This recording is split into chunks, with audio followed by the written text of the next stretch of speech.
All right. Today, how to win a conversation. How many others think that's a bit of a loaded title? Yeah? Okay, blame Stephen. It was his title, but it's a good one, isn't it? How to win a conversation. Do you know something quite funny today? Daniel and I were talking about this, and we were going backwards and forwards. And the cleaner, bless him, was in, and afterwards, so Daniel went out to work. I'm still there, and he went, "What is it that you're doing tonight?" Like, it was like, what was all of that between Daniel and I talking over the topic and everything? It was quite fun, but it led to an awesome conversation all about how to win a conversation. So I think probably it's best if we start in our groups and just define, and I get that it's loaded and I get that it can be defined in different ways. There's two spaces, right? Define a conversation and then define winning in your groups. Go! Cool. All right then. Someone give me a definition of conversation. Sharing of information. Sorry? Sharing of information. Sharing information. Yeah. Two-way. Whoops, can't see with that.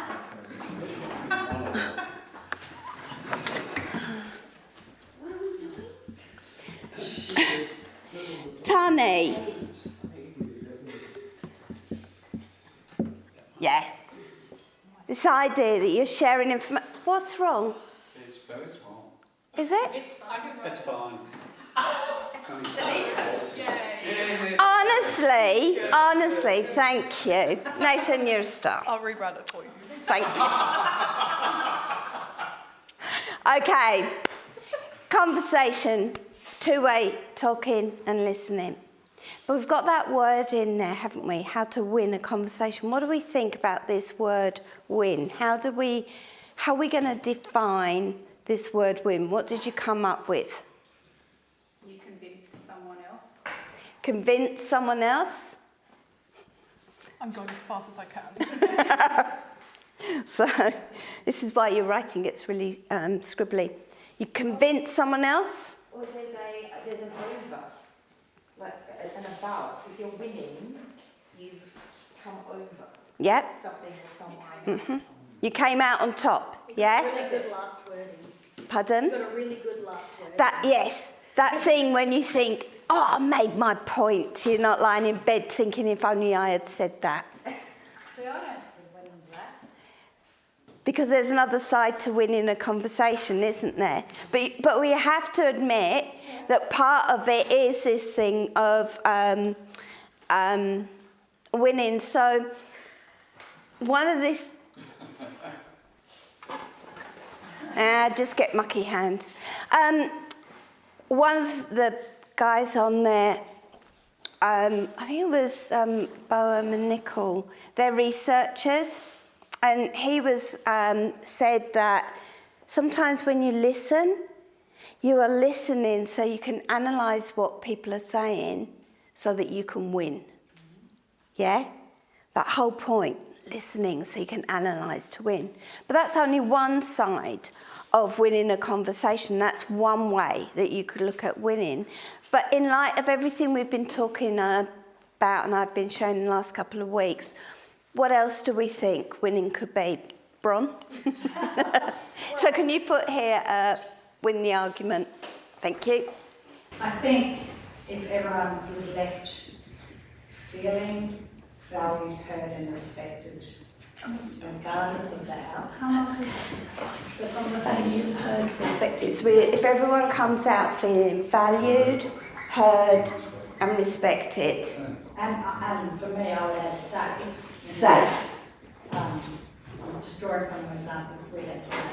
Do you want to give that example? Well, we needed to move a young woman and her baby out of a dangerous household, and the young man wasn't keen on that. but we managed to do that with the support of Saquon in a very calm and gentle manner where he did feel heard. Yeah. Even though decisions to take him back. So do you remember we talked about the fact that there can be a real colliding on perspectives, a clash in how you view something? For Bron at work today, the clash was between a mother and a child who need to be removed from an unsafe house, and then the father of the child wanting them to stay there. And they came out of that situation working really well with all the agencies, but more importantly, he felt like he was heard, yeah, in that space. He didn't agree, but he felt heard. I think that's one of the things, isn't it? If we're looking at this other side, can I borrow that pen? That almost like two sides here. This one, okay, does not mean, this one means that somehow you've negotiated compromise, yeah? Negotiated something that, or that person has come to see from your perspective. Maybe we should get her to do it. I have a When the bigger music writer. stops and you've got the pen, you have to write the board. This is true. Okay, we're going like, I've got the room. E. Sorry, I. So you negotiate a compromise. So Yeah. I was thinking. in that space. There's that saying about losing the battle but winning the war. It's fine. It's fine. Negotiated, compromise. Whereas on this side, only heard, respected, but doesn't mean. Sorry, that's a date. Oh God. Okay. It doesn't mean that we agree. Cool. Thanks. So basically you're saying that there's a win the argument and a win-win to the argument. Well, let's work it out.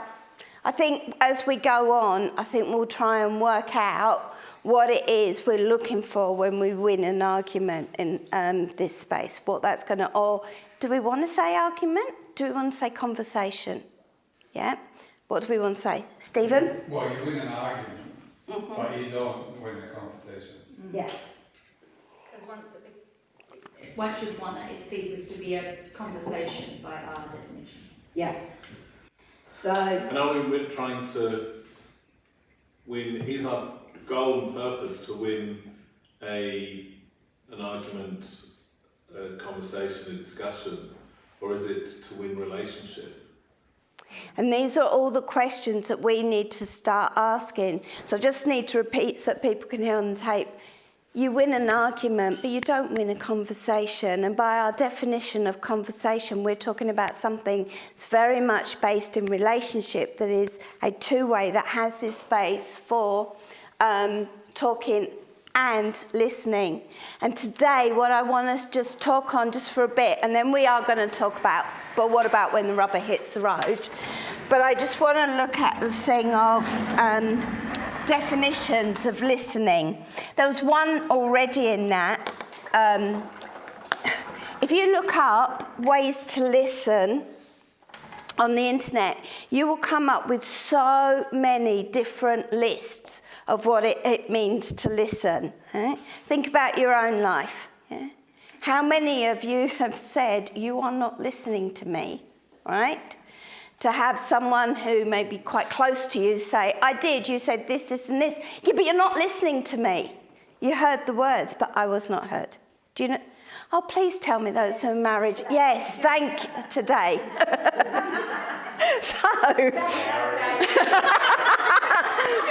Okay, we'll edit that bit from the tape. There is, isn't there? That space, different ways of listening. And all these different definitions for it. And we've had one which was analysed to win the argument. The research, the names and all the research will be on your paper, but there's research called Purdy, and they were like, really in Western cultures, we listen the whole time we're listening so that we can make a response to what the person has said. It's quite rude in our culture not to respond when someone talks to you, right? But equally in that space, most of the time when we're listening when someone is talking to us, especially in that space where we're clashing over our different views on things, we're listening the whole time as they're talking to form our next argument, our next thing, a way of... And so it's very much this listening that's based on my agenda and what I want to say to you, all right? Another way of listening, and that is something we do. Agreed? All right. So you're listening, it can be passive or it can be active. It can be transactional. I'm just giving you some information, or it can be interactional. And how you define listening when you come into this space of clashing, when you're coming in and thinking, I want to have a conversation, I want to win in this conversation, well then, what do I mean when I say I'm going to listen to you? That has to be our first question. It was quite interesting. Stephen Covey, David Boehm, Lee Nichol, these are all people who are like experts in their fields on how to negotiate when you clash over your perspectives. And they say the whole reason for listening is so you can negotiate a compromise and work out your differences. But then there was another guy, and he's also a researcher, Anglican, from Sydney, Michael Keenan, and he said, what if your listening is so that you can learn from others? Well, that sounds wonderful, doesn't it? Yeah, I'm going to listen to you. So, well, most people I'm going to listen to, so I will learn, yeah? We want to say we would do that. But you think about that definition in a space where you're clashing with someone that you disagree with. Hang on a minute, I'm going to listen to you, even though we disagree so strongly over this, and I'm probably never going to agree with you on it, but I'm still going to listen to learn. That's quite a challenge in this space of how are we going to win in a conversation. And what Keenan's saying, that resonates with what Martin Buber's saying. Do you remember right in week 1, he said you can have a conversation, I and it, and we can talk about a subject, or we can have a conversation, I and thou. And we can be equals in this conversation. Your perspective is different from mine. But just as I want you to learn from me, I need to have that same action, reciprocal action, that I'm going to listen and I'm going to learn from you. Well, we'll see. Another guy, Mondor, he said, free speech, he's an expert in free speech. And he said free speech is just too often what people say so they can prioritise their own voice, prioritise what the speaker is saying. It's free speech. How are we going to win a conversation? Is it about free speech or is it about a conversation? And again, we're back in that space. Whose voice gets priority here if we're going to be people who listen? So how do you define listening when all of these experts have got a different definition? Well, what I found was this method, and it's called Gardiner. And the reason that I focused on this one, this particular way of listening, is because it is used now in research. It's a method, a way of being able to listen to people so you can find out and glean from their responses and get a result in your research. So it kind of fitted with a PhD. But also it fits in so many ways, with us as Christians. So Dadiri is from, I'm sorry, I can't say this word, which is why it's written up here. I will make a mistake of it. From the Daly River in Northern Territories. And it was introduced by Miriam Rose Ungamera Bullman. And she is a Nayu elder, and she holds the cultural authority on Dadiri. Dadiri is Umberg Bullman's, Ungamera Bullman's people group. This is what they call this listening, right? But actually, Aboriginal mobs, they all do this in different ways and have a different name for it. But this one, like I say, is used in research. Also, It's amazing. You can just watch a 3-minute video and it gives you a beautiful. yeah, there's She's talking it. yeah. So you can watch Miriam Rose on YouTube and just hear what she has to say. The other lovely thing is that she's a Christian, and so I've actually given you one of her prayers on your paper. And so there's this cross-understanding of what it is to have this defined, this space of listening defined as a sacred and spiritual experience. Yeah, something we're doing with each other, but with God, as a way of listening and honouring with God. So, but let me tell you what this is. Dadiri is deep listening. And it aims to understand the speech and feelings of the other person. And it's very similar to the word Selah in the Psalms. You know where you see that word? You look at it and it's got Selah in brackets. And I guess a lot of you will know that means pause. No. You know, ponder. Like, no? What? Oh. I've seen the word Selah. Oh, okay. So it means, when you see that word, Selah, what it means is stop, think about this, contemplate. This is what Dadiri is a way of listening. It's saying stop, think, contemplate. It's very different in the way that it structures listening. So what happens is that someone will come and give their perspective, right? And you sit there and you listen, and you don't talk. You don't answer. After they finish telling you what you think, everyone goes quiet. And they just think about it and meditate. Can you imagine that? Here, that'd be quite rude, wouldn't it? But it's not. You just stop and think about it. And then after a while, it's like you come back in and say, can you tell me that story again? And you listen for a second time. And you still haven't spoken. Still haven't given your response. Like, wait. Just wait in that space. The beginning of that prayer that I gave you from Miriam Rose, she said, be still, wait, do not rush things. Let life happen by itself. Work with it.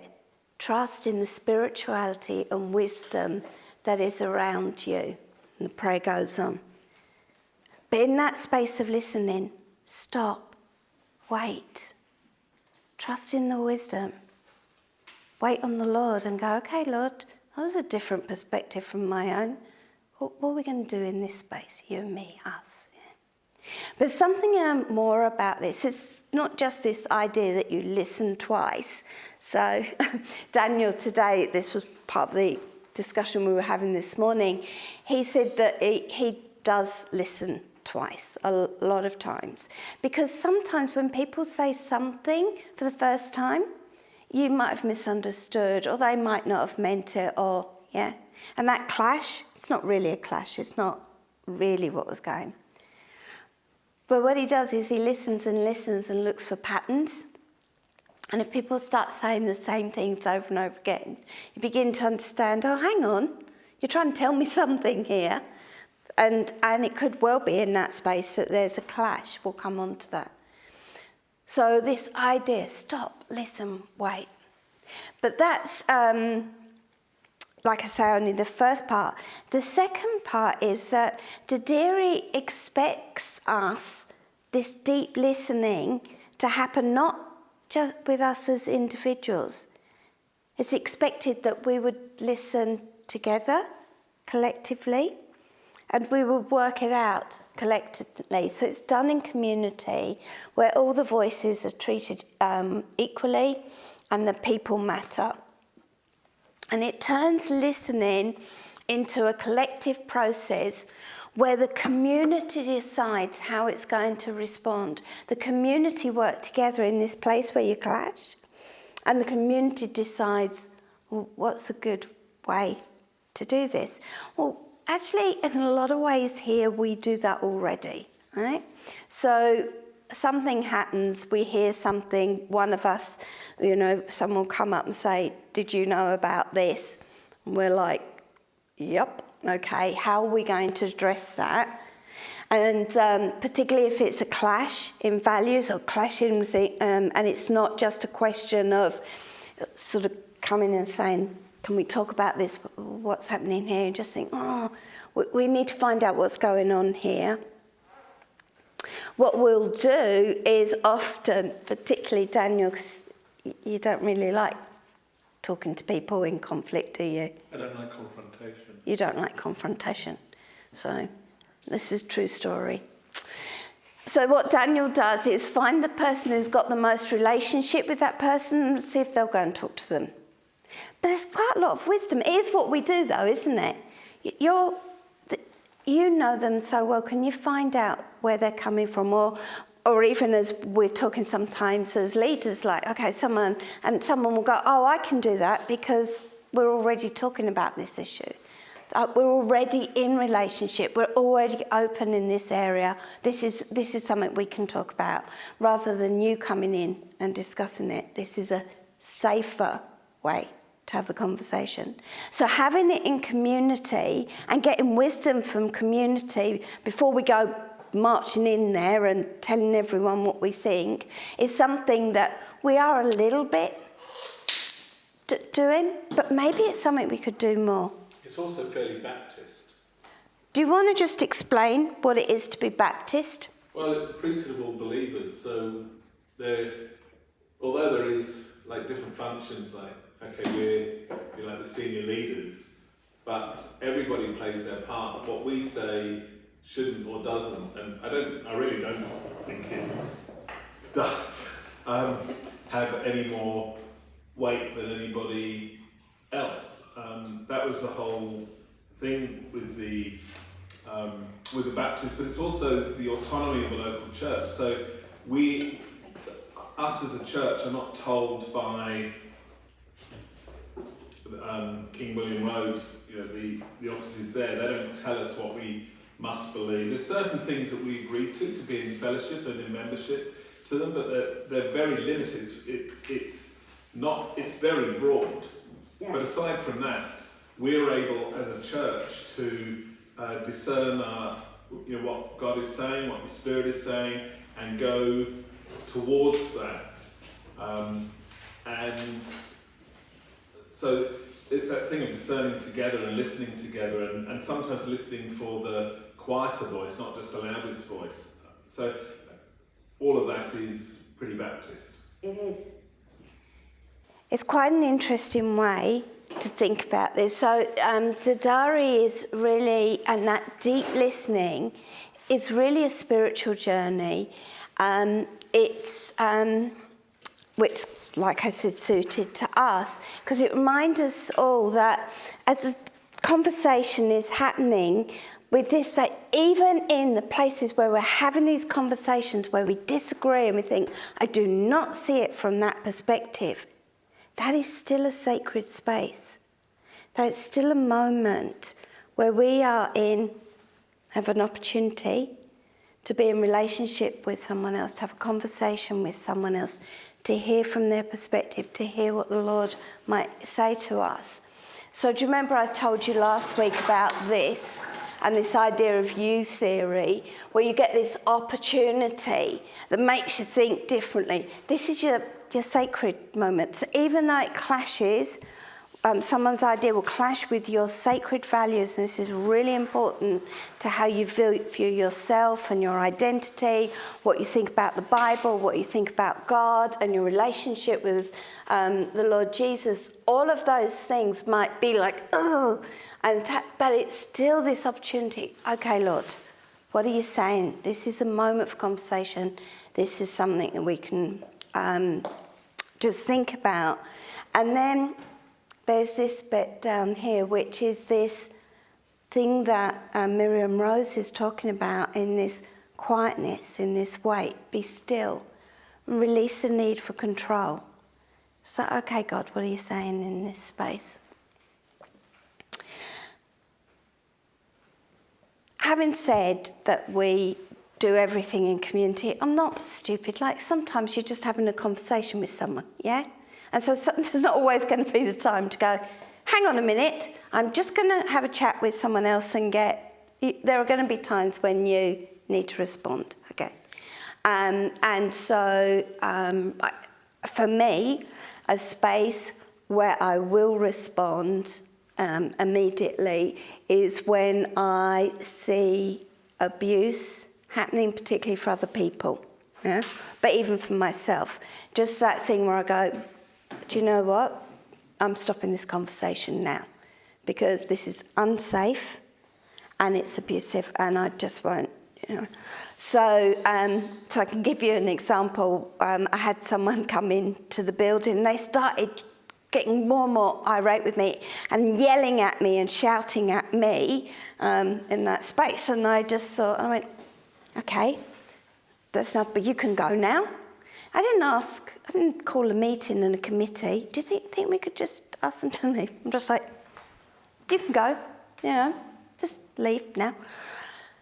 And I think also partly, if it had been just me, I think I just would have gone, look, and I have before, where people have yelled at me and I've gone, oh, I'm obviously not the person you need to be speaking to. I am really ticking you off, aren't I? How about you go and talk to someone else, not me? And I just go away, all right? Sometimes you just need to do that. So if it's abusive to me, that's tend of what I'm doing. But in that situation, I couldn't leave the building. I was in charge. So there was no other option, and I wasn't going to allow that person to abuse anyone else, yeah?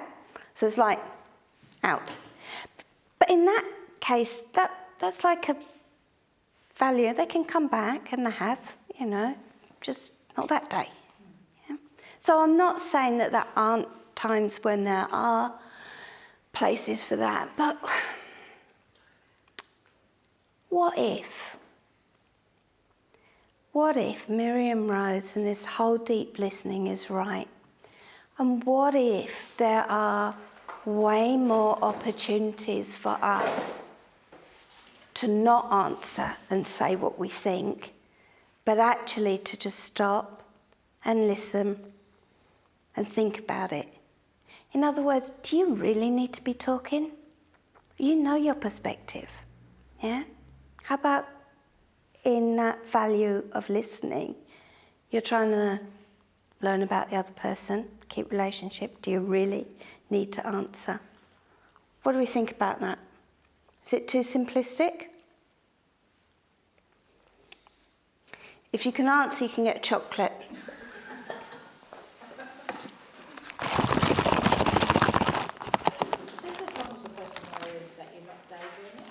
You're not daydreaming. Like you haven't just gone off in your own hour. Help yourself. So it is though, isn't it? Just a space of like, that's great. Just so you know, I am someone just at the end of that table over there does this. He will say things like, oh, that's not my experience, but you know, I'm willing to listen. You know, I'm willing to hear, but it's not my experience. That's not what I've seen, you know. And the first time he does it to you, you just think, what do you mean it's not your experience? Or like, what are you trying to say? He's not trying to say anything. He's just saying, I don't know. It's not my experience. It's not my space to have any, you know, comment on it. Well, at least I think that's what he's saying.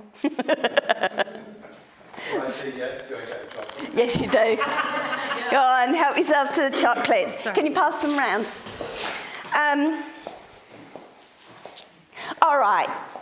So there is this thing.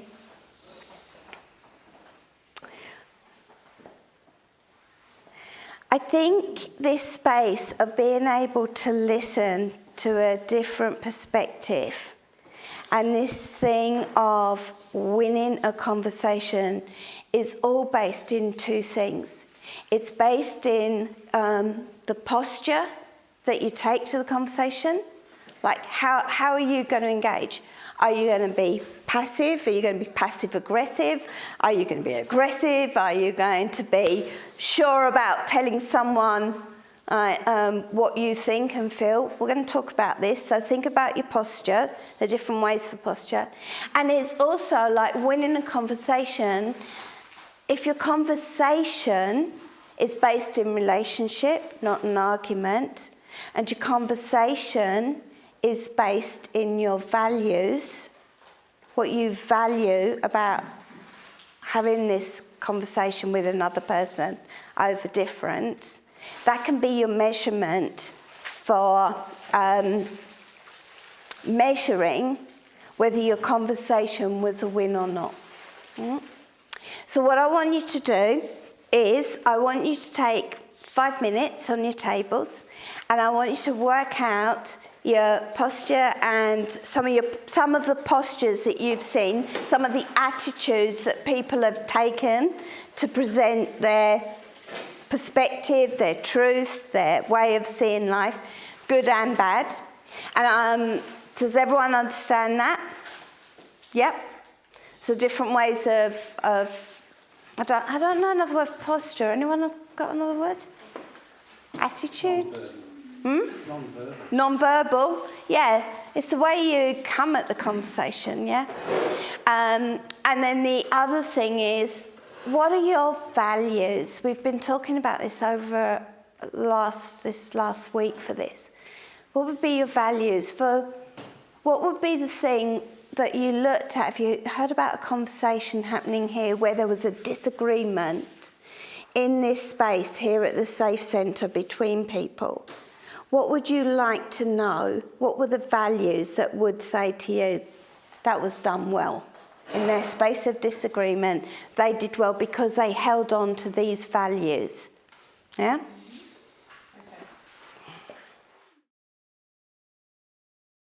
Tell me about postures. Tell me about, and even think about, your own feelings if you've been on the receiving end of some of these postures. Tell me about postures in communication. Gentle curiosity Ooh. is one that we use. So gentle. Gentle curiosity.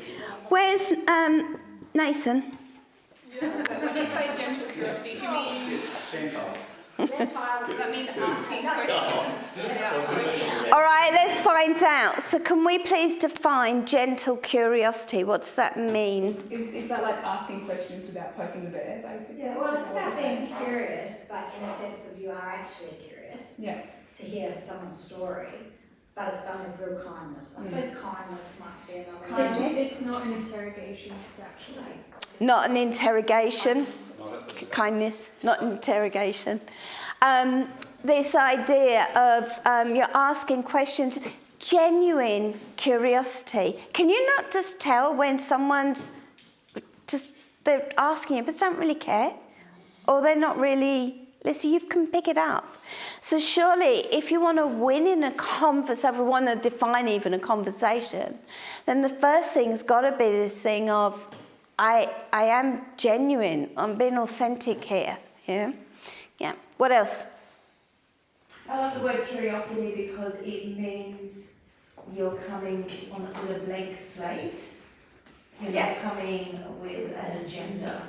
So if you're curious about something, you're genuinely open to learning. Genuinely open to learning and learning about the person. Yeah. So surely it depends on the conversation. Okay, if you've got an employee who's done something wrong, they believe that they're right, and they come into that setting, that's very different from, there's a power imbalance there. Whereas if you've got two, let's say you've got an imam of a mosque and a minister of a church coming in, that's a different conversation. You've got two people, you know they're going to have differences, but they're going to come in there. So I think you've got to have, and you would potentially have different posture in each. I mean, the boss almost certainly will have a different posture as the boss to a meeting of equals. Yep. So Yep. I think you've got to define a little bit more. I think it's totally reasonable in that space of like, what conversation are we having here? But I think there's also the space, if we come back to like our original thing of like, what do we want to be known as here in the Safe Centre, yeah, as well. There is going to be, so like I say, there are going to be some values. We don't know what these are. None of this is fully decided yet. We're working it out. In the context of what Daniel's just said, might people be coming to the Safe Centre because they're looking for answers? Therefore, the person who's going to deliver the answers is going to be a person they perceived to be in a power imbalance position. Yeah, so there are going to be, some of our clients are going to be coming in because they want answers and they're looking to us for the answers. I think and that's okay. I think we still need a level of being careful in that space because we don't know all the answers, do we? And so they might look to us and think, and also the way that everything keeps changing, we're trying to access what I thought I knew last week is not the case this week. Because, agencies and everything, there's so many changes, I don't know, So I still think that even in that space where people are coming in and looking for answers, but I do also, one of the interesting things from my research was that when people came in looking for an answer in like questions they were asking, they didn't always have the agenda of wanting to find out information. What they actually were saying was, I'm going to tell you this, and it could be something that, most of the time, it was a clash in perspectives. And so this thing that they were telling, this happened a lot in the plebiscite, that horrible time we went through when there was all of the lead up to the vote on the same-sex marriage debate. In that space, a lot of people coming out and coming to people and saying, what do you think about the plebiscite? They were not asking, what do you think about the plebiscite? What they were trying to do is work out, are you safe for me to talk about the fact that I am gay, or I'm a lesbian, or my child is, or my parent is, can I talk to you? So I think we have to have a level of, even when there's a power imbalance and people are looking maybe for the answers, to just be careful that we don't always think we've got the answers. I was just going to say, from a psychotherapy perspective, one of the... I knew you'd take it back to psychotherapy, it made me laugh. The classic power imbalance between a therapist and a client that you have to be aware of, but there's still that space for gentle curiosity. So it's still it's a posture that you put yourself in where you're genuinely invested in knowing what is going on for them, like what has brought them to this point. So even if it was a boss with someone that's done something wrong, I know that sometimes it might have to be a short, sharp, shiny, sign this resignation with that kind of conversation. But they could. Glad you're ready. Yeah. But I can even imagine with you, there would be some level, like especially in like a church setting, there would be a genuine curiosity of like, how did this happen? Like let's look at this. Yeah. So I think it still applies where there's power differentiation. I think people want to know, what are you going to do with what I tell you? Yeah. What are you going to do with what I tell you? And so I think that's why it's so important. It's going to be in the places, mostly it's in the places where we clash, yeah? That you find out what you're going to do and how you're going to be. And this is what I'm saying in this place of, so what posture are you going to take in that place? No, I need to win my argument, or okay, where are you coming from? What are we talking about here? Why are you asking us questions? Yeah? Let me find out about you. Let's deepen our relationship.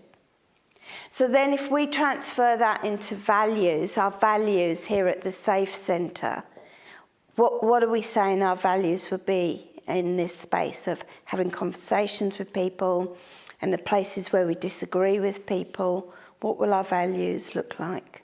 Well, I guess you have to be deciding if you're going to be honest. Honest? Yeah. Do you want to define honest for me? I think that you believe what you say. Believe what you say. Do you? Mm-hmm.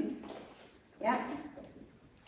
And then if you don't know It's- something, Honesty is so, I know. like, I can honestly give you my opinion of what I think about something. Then it's an opinion. Yeah. Yeah, but it's still, I'm honestly saying, Yeah. I honestly believe this, but it may not be the most helpful thing. No. Honesty may not be the thing that helps them. So, I mean, I agree that you want to be honest, but sometimes you're better not saying anything than being honest. I think I'm meaning in terms of, I need a house tonight, can you give me one? Honest, no, I can't. So around, I guess it's around the expectations of the person. Yeah. Like, we can't give false, I guess I'm thinking, don't promise you something you can't deliver. Yeah. Okay. Yeah, I get that. So in that space, and we're back in that space with the Safe Centre. Don't mislead the person. Don't mislead. We're not going to overpromise. We're going to make sure that we're wise in things we do. But I think there is also a place for honesty. Someone asked me just recently, Julie, do you believe in reincarnation? And the answer was no. Because I don't.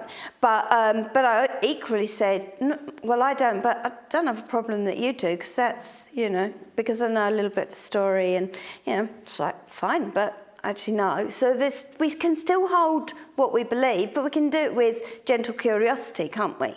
Yeah, so... Would you like to know some of the values that came out, like, from the research, okay? These were... Do you want to just stand there with me? You can sit down. I'm sorry, mate. You can sit down. See, you like working with me, don't you?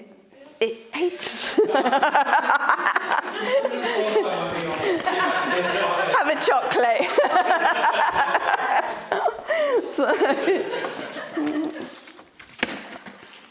In the spaces where people disagreed, and there was this colliding of perspectives and this place of different, what people really wanted to be known for was their value, that they had love. Yeah? And their love they often defined as kindness. Yeah? They had compassion and generosity and inclusivity, particularly for those who are in the margins. So for those who were a minority voice or thought differently to how the whole of the group thought, these people, they wanted to be known that they were people who included the people that wouldn't normally be included because they thought differently, they acted differently, they believed differently. Okay? And they wanted to know. They wanted to be known that they were bringing and speaking justice into this space. These are good values, aren't they? We should just adopt these. They were also saying they wanted to have behavioural integrity. So the way they behaved was with integrity and honesty, as you were saying, yeah? They wanted to keep that as their thing. And they also wanted to have a real awareness of power. So that thing of that thing where I was in charge of the building, I was responsible for everyone, I had power over another person in that space. But what they wanted people to be aware that you have power over other people. It's not an equal conversation. And in that space, what will you do about that? What will you do to make sure you don't operate in power over, which is what Tani's point was. You can still act, even if it was a therapist with a client, there is still that place where the therapist is going to do whatever they can to level the playing field. Yeah? So an awareness of power. To work with people where they're at. Yeah? to see what God's Spirit was doing in people's lives and be grateful for that. So God is working with you here, that's awesome. Not, why isn't God doing this? Because this is my value and it's really important to me and you should be working on this, yeah?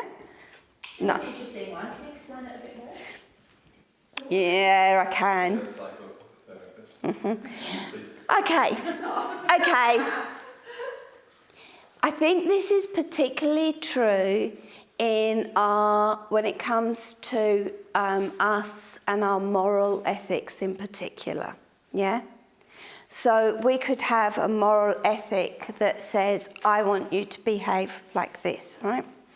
I want you to be heterosexual, I want you to be in so you're men and women and not same-sex attracted.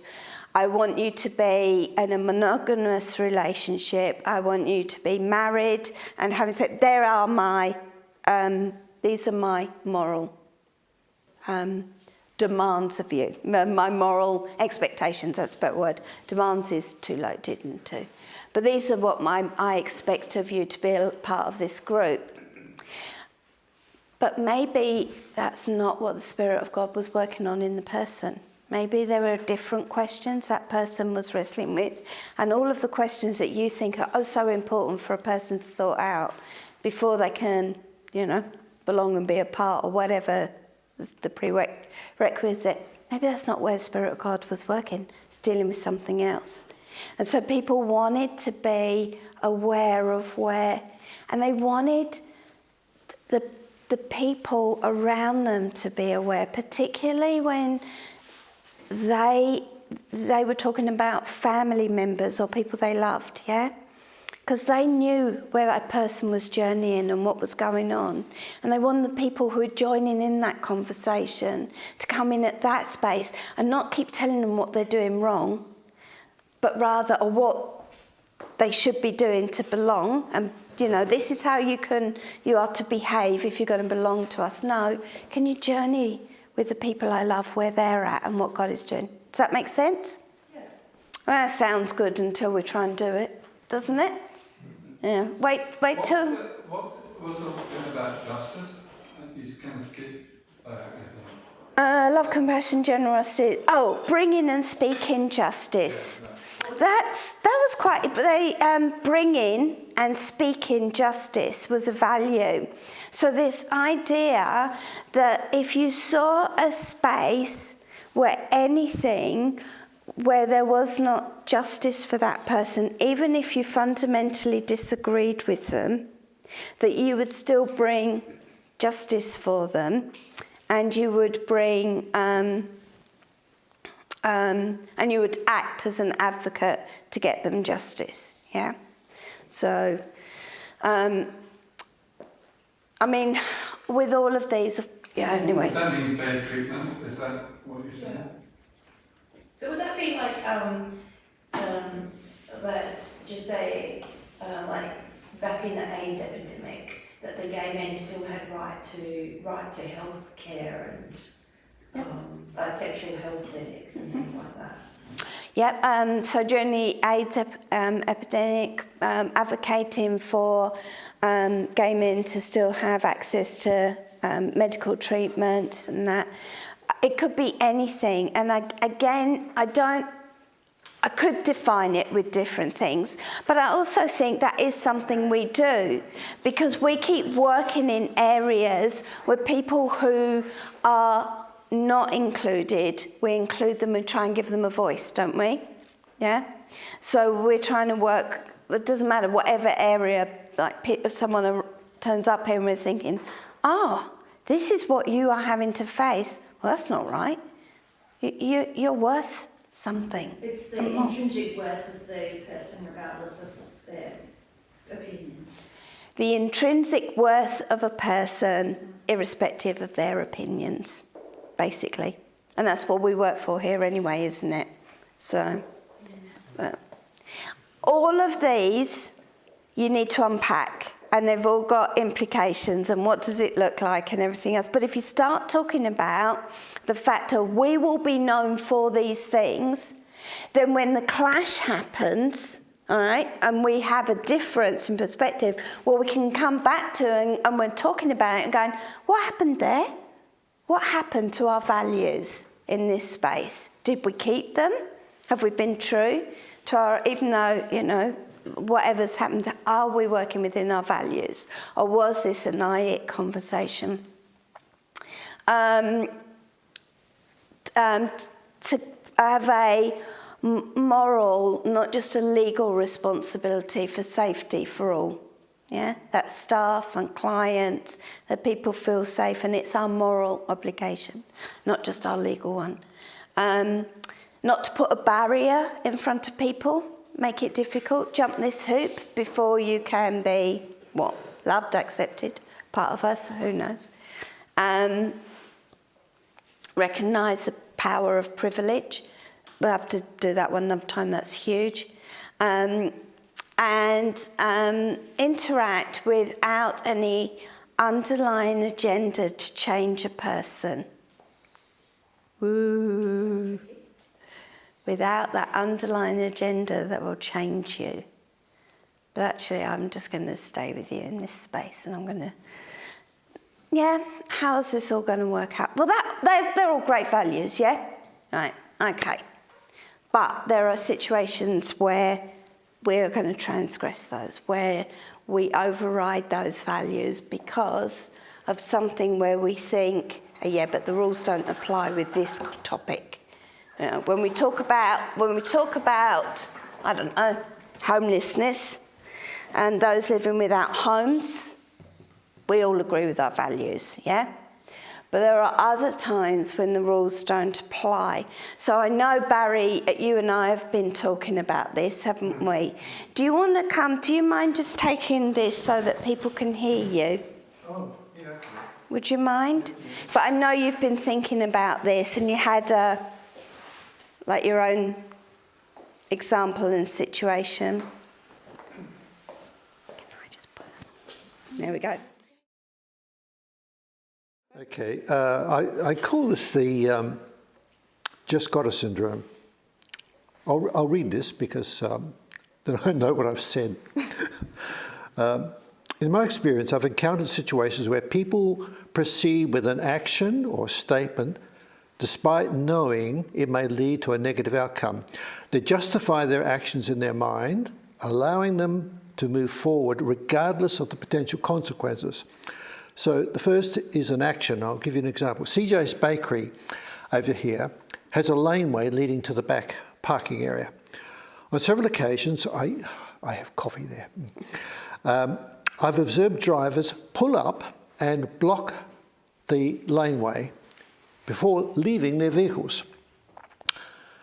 Now, as a sign of a conscience, I think, they often glance at me and say, I just got to, you know, pick up the dry cleaning, grab some flowers, whatever it is, I don't know.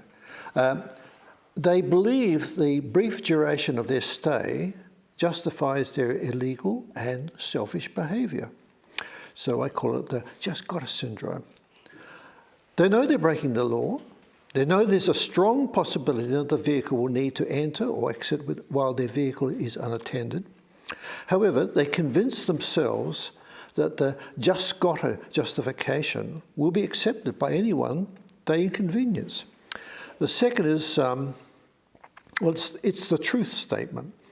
It involves, I call it a truth statement. This is when people deeply committed to what they believe is an absolute truth impose their beliefs on others with a sense of urgency. They invariably do so without love or any sense of invitation. These individuals are oblivious of how they perceive others or how they are perceived by others. That's different. Attempting to counsel them about their behaviour is nearly impossible because they fervently believe their absolute truth justifies their action. Well, here's the thing. Absolute truths and binary. Someone give Barry a chocolate.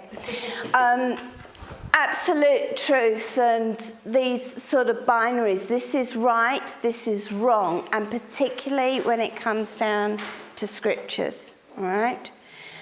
I think it's the place where suddenly all these values that we think we have, we go, but the rules don't apply for this because we believe this is the word of God and we've got a right then to speak into this space.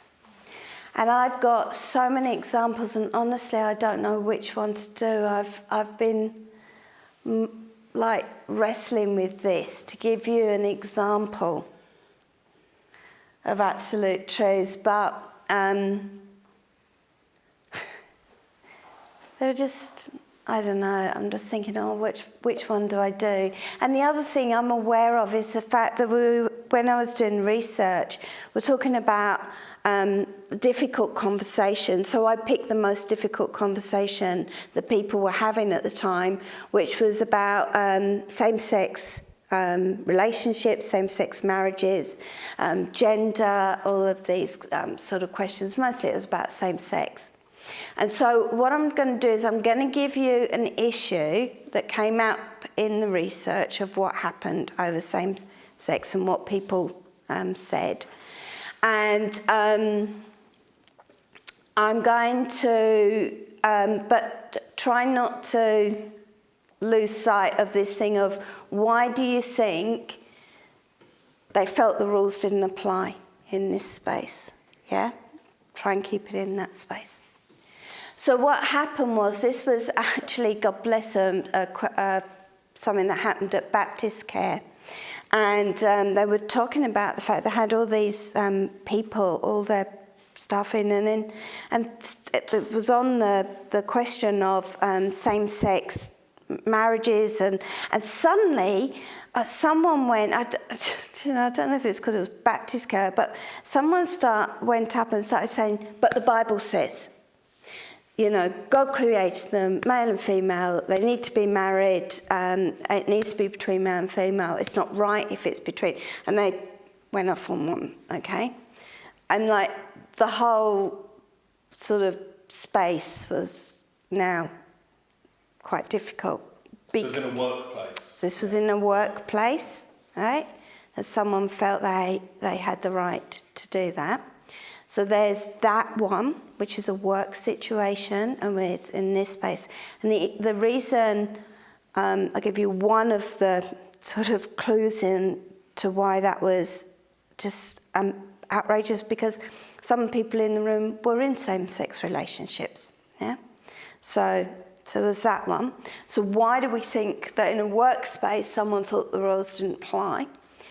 And then, or the values don't apply. And then the other one I'm going to give you is one that I gave to you before, which happened at a church.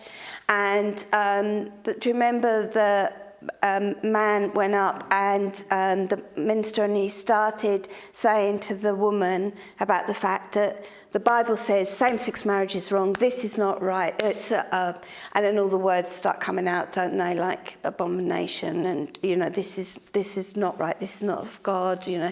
If they would just repent, because it's sin, if they would just repent, then this would be okay. And again, the woman has got children who are gay, right? But somehow, suddenly, in that space, there was two different scenarios, same thing, same issue, but one was in a work setting, in a, like, you know, that, what I would say, you know, not a faith setting, and then one was in a faith setting, but it's the same thing. Why was it that the values of conversation and the values of listening and the values that we were talking about here and postures of care, why did it all go out the window? Why is it that sometimes we think the rules don't apply? Do you hate that question? Do you want to talk about it? Go and talk about it. What do we reckon? What I would kind of like to do is to ask each table what you talked about. Okay, how do we feel about that? Do we hate that idea? Okay, if I come round and I speak to a table and the table says, no, we don't want to tell you what we were talking about, then just don't say anything. Because, just so you know, this is gentle curiosity. You are under no obligation to share your thoughts, but, you know, if you want to. Okay, let's start here. What did you come... Yes. Tani threw things onto the floor. Well, so at least she's not... Tani may be throwing things at the floor, but it's a progression. She's not throwing them at you. So, yeah. Just go and get the chocolate. I know you want it. Okay, this table. What were you talking about? We talked a little bit about, you made the statement that it wasn't a faith place, and I was actually arguing with you, saying it is, you started Baptist Care, and it's clearly a faith-based organisation, and they say that they're a faith-based organisation, so we were just talking about the definition of that, and then the question was, so what actually happened, as Judy will tell you, in that, as in what was the outcome of the workplace situation. And then we also then talked about, also with the pastor, it's just the whole, what are you trying to, again, what are you trying to do? What are you trying to say? Is it that important to win the relationship? What else would you say? I guess it's about why go down that path when you don't know who you're talking to, you don't know the effect it's going to have on that person, and what is your reason for actually going down that path? I think...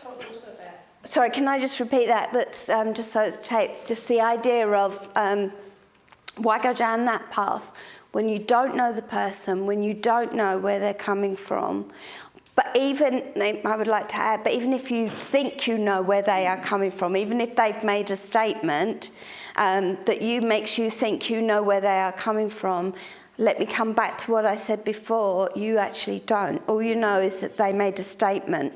You don't know what they're asking you, you don't know what it's about, unless you're in a really good relationship, in which case, then why did you go down that path? Well, surely it's got something to do with the relationship that you've got. But if you haven't got a relationship, and if conversation is relationship, what was that about, you know?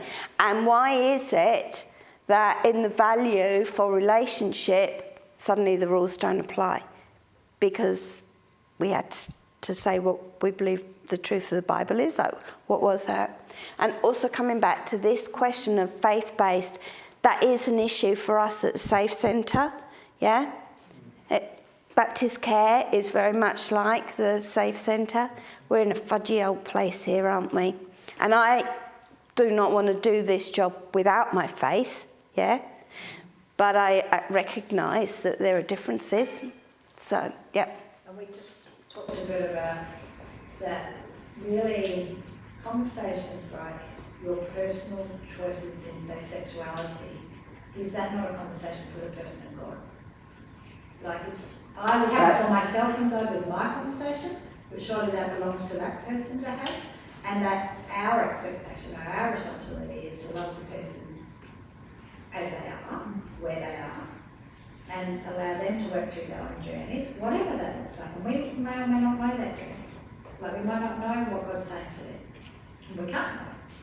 So I want to say amen, preach it, because that's really where I'm coming from as well. Not everyone has to agree in that space, but it is that thing of it's their journey, they're working this out. You know what you believe and what you need to do to be obedient to God in your life.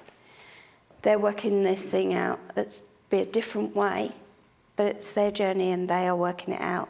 And we just stay in that relationship with them. Cool. there were any chocolates left, I'd give you them because you did a great job. What about this table? Well, we're going the opposite direction because we've got the question of why. Mm-hmm. And so Yeah, that's the great. answer to the why would be because you believe in tough love, that it's more loving to tell the person what the truth is than it is to leave them in their ignorance, particularly if you think there are eternal consequences to their ignorance. And you think that there are some things for which there is a God answer that aren't just a matter of opinion. And so when you put those two things together, you feel like you're obligated to tell people, even if you don't have a relationship with the person, you're feeling that it's the kindest thing you could do is to tell them God's truth, as you believe it to be. I put down here, why does truth override love? It's like one of the things that, acting loving, love is kind. Why is it that truth overrides love? But that actually is part of the answer, isn't it? There's a belief system, thank you, of tough love, and especially if there's eternal consequences. Something for us to think about. I'm not coming up with answers, just like whys. But it was worth a chocolate. It was so worth a chocolate, but I don't know. There you go. She's chucking it. This middle table. What do we come up with? Good choice. I can't. I would write it. I just can't spell it. So, actually, Holly might be able to spell it. No. Narcissism. But yeah, we were saying that belief that you believe your opinion is the only right opinion. Yeah, I can write only opinion. The only truth. We've talked a little bit about this before. So, anything else? We can move on. Yeah. What do we have over here? No, you go. Well, we were saying, we came, using Barry's example, we worked through that and said it actually comes back to your relationship with the values. So if you think, and Barry thought of the word custodian, so if you think of yourself as being the ultimate custodian of the rules, then you will be able to say when they can be bent, broken, or enforced. Oh, that's good, isn't it? So it's really about our value of the values. Does anyone know how to spell custodian? Oh. Wish I thought. I thought custodian was very impressive. No. Custode, I-A-N. Yeah. I don't know where the IAN goes. So it's close. It's a custody. If anyone wants to do it, it's fine. Onion. Only onion and custody. Yes, having onions and custard. You get the rough idea. Anything else? It's a very good point. Does anyone want to share? I think we're basically wrapped up by most of those things. Everything that was said. So, what? Okay, so I want to tell you how they dealt with. All right. So first of all, I want to confess, when the person who did this at Baptist Care did that, my immediate response was to get cross with them. And when the minister did it, the pastor did it to the person, my immediate response was to get cross with them and to be so mad that I wanted to dismiss everything they were saying. I wanted to dismiss them. I definitely wanted to say something, because even though everything gets de-identified, I thought I might know who someone was. And so I definitely wanted to say I wouldn't. Identify them in your PhD. I have quoted them in my PhD. But here's the thing. I was doing, throughout this, I was saying about the fact of you're going to come in love in the place of difference. You're going to value someone's perspective. If they make mistakes, you're going to go, there wasn't room for me to go back in this space in love and just say, hey, I just want to talk to you about this. I haven't understood this. Let me listen to you again. Let me understand. I did not want to do any of that. I wanted to be quite violent in my responses. And so, yay, Julie, 7 years of study and you still don't get love. You still don't get it. You still don't get grace and the fact that people are people and, So what happened with this thing is that everyone was incredibly gracious and pastoral. I think that was it. In all of these situations, where is the pastoral care? And that's such a value for me. Where is the care of the other person? For those who are othered, where is your care? And so what they did was they pastorally cared for everyone. They went and they had conversation with someone like, where are you coming from? What made you? You know the values. So let's go through the values again of what we are at Baptist Care. Why didn't the rules apply? What was it, And it, it's coming back into, I think, this space of like, so this is a faith-based organisation and this is how I outwork my faith and I have the truth and so we have to do it this way, yeah? And so I had to go through the whole conversation. But I think also doing that little bit of a revelation with someone of like, do you know the consequences of what you did and what that was and everything? Interestingly, they did not respond well at being picked up, yeah? It was not a good way that they responded. Because there's a bit of shame, isn't it, when someone calls you. Not calls you on your beliefs, calls you on your behaviour, yeah? And there's a massive amount of shame. So it took a lot of pastoral care on both sides. And they were incredibly gracious. And also there was a whole load of new rules that were added about how a conversation would be conducted. So it didn't happen again, yeah? So that's how I know the outcome for that. I don't know the outcome for the other person and like within the church setting. But I suppose in this, what I'm saying is we've got some big questions to ask ourselves.